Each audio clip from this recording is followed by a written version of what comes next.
Hi, my name is Elizabeth Gunhammer. I'm a nurse practitioner student here at Old Dominion University. I'm just doing my practice video for my musculoskeletal physical assessment class or physical assessment video, and I just thought it'd be fun this time of year to use Mr. Boo over here as an example for you to see.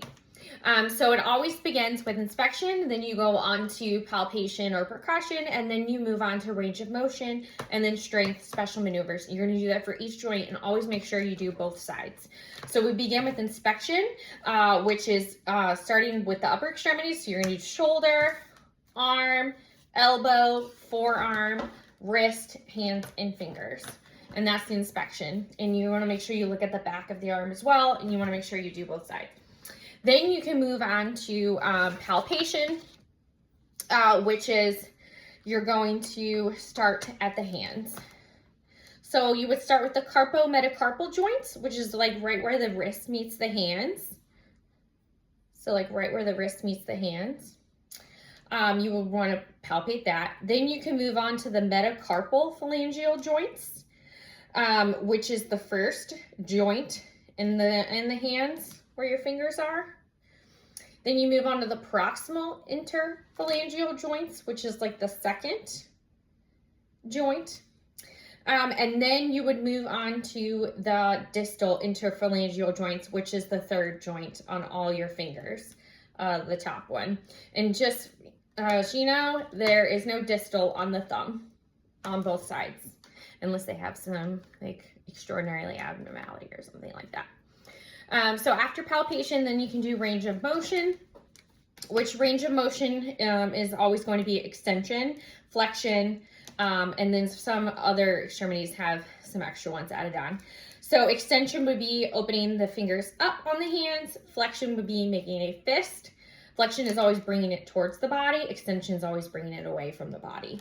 So again, extension, flexion, and then thumb opposition or radial deviation is your thumb making a 4, which he really can't do.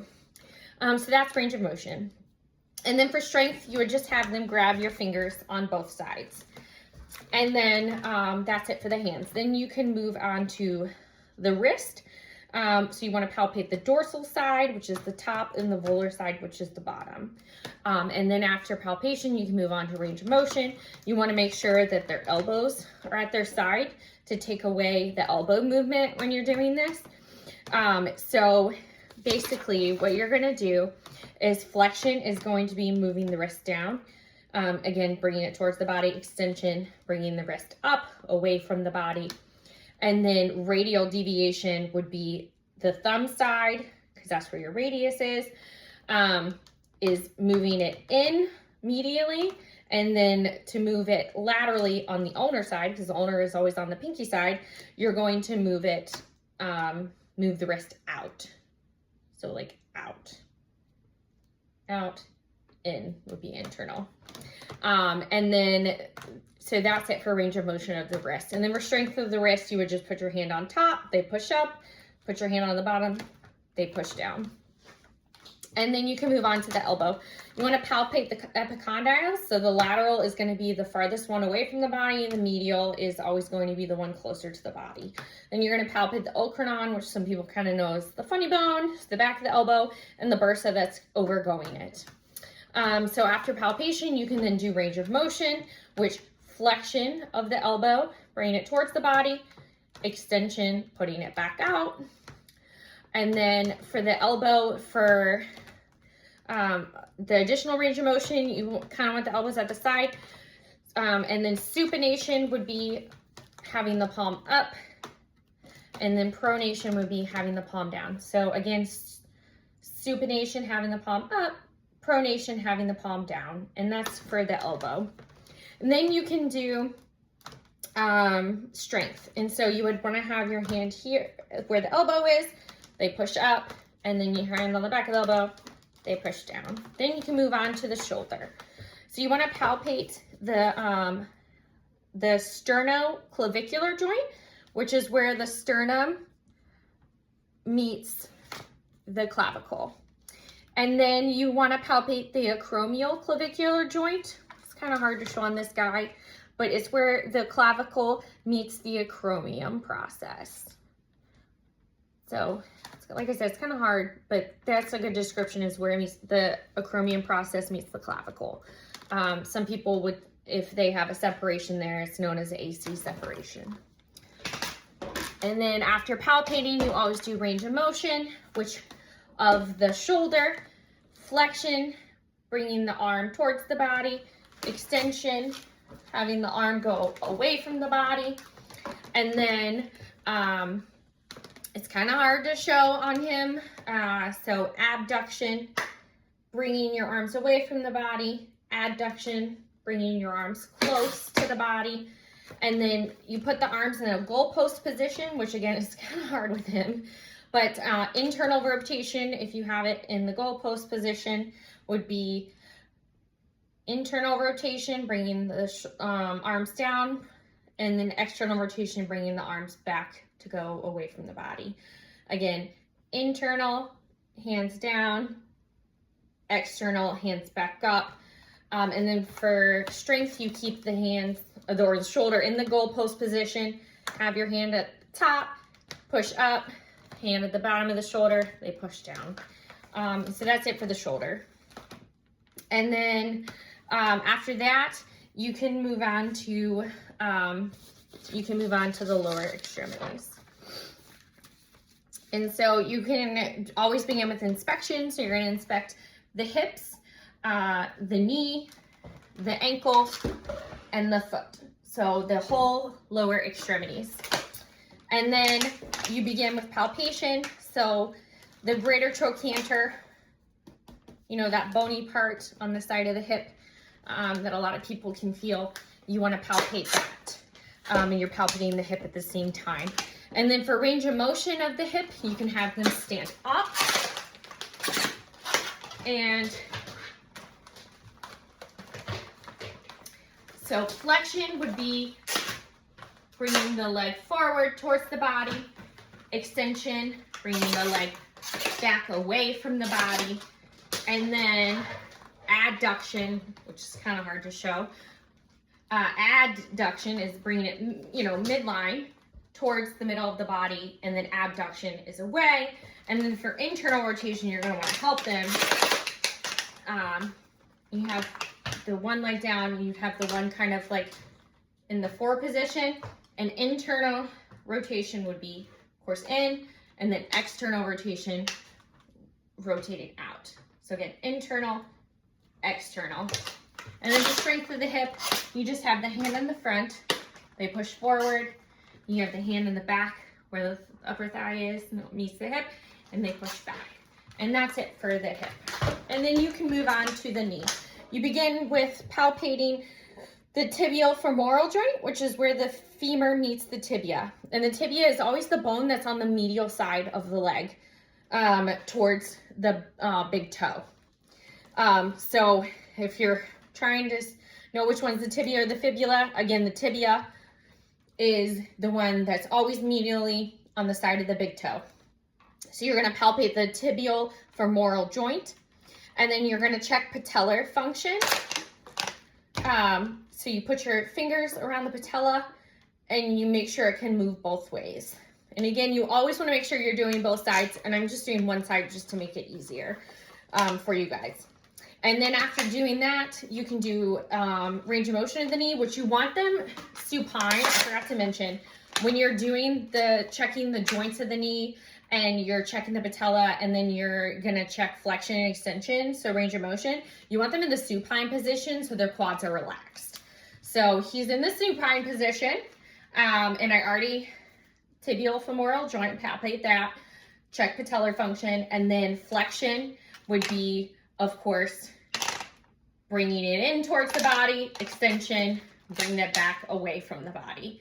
And those are the only two. And then for strength, you can have them sitting up. So Mr. Boo here is going to sit.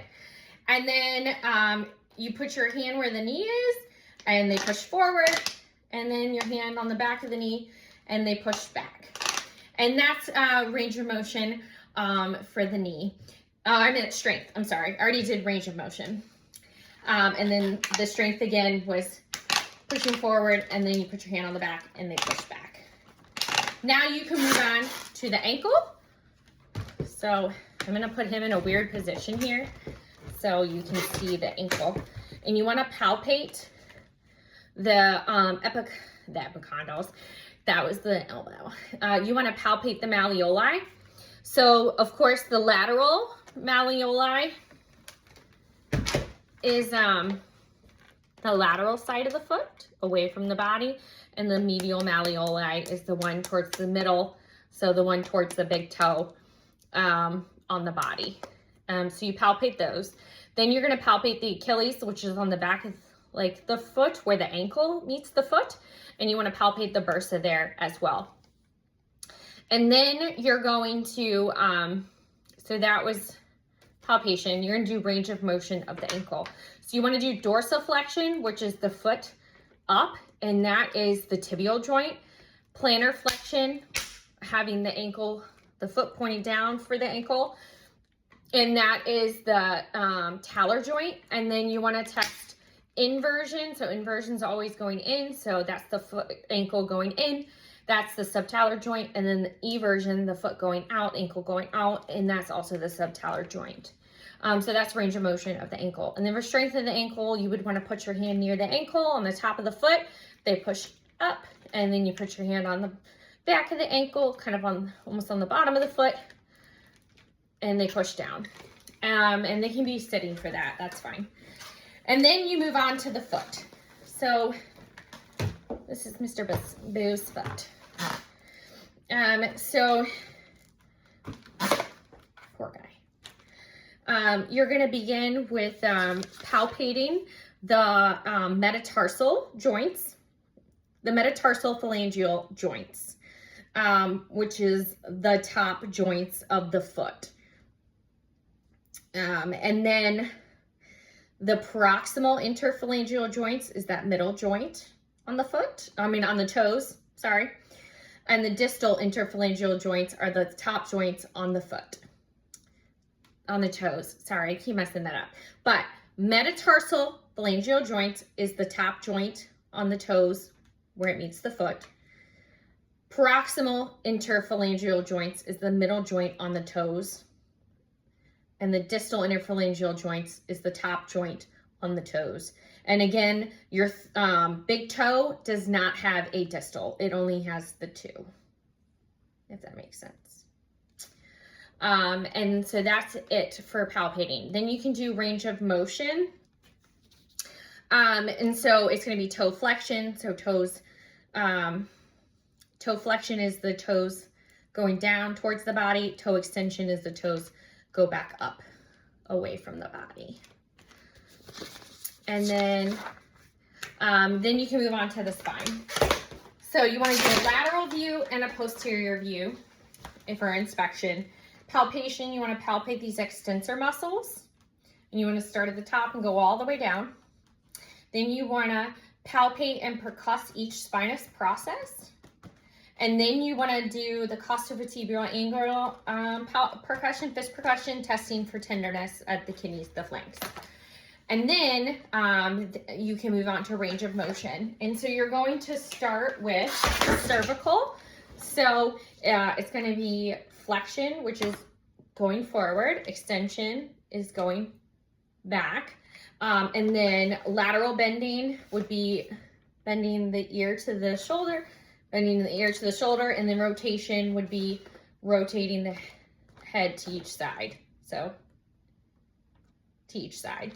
Then you can move on to lumbar. So you would want to test for scoliosis. So that would be them slowly bending down to the ground, and you're going to observe the upper back, like scapular region for symmetry.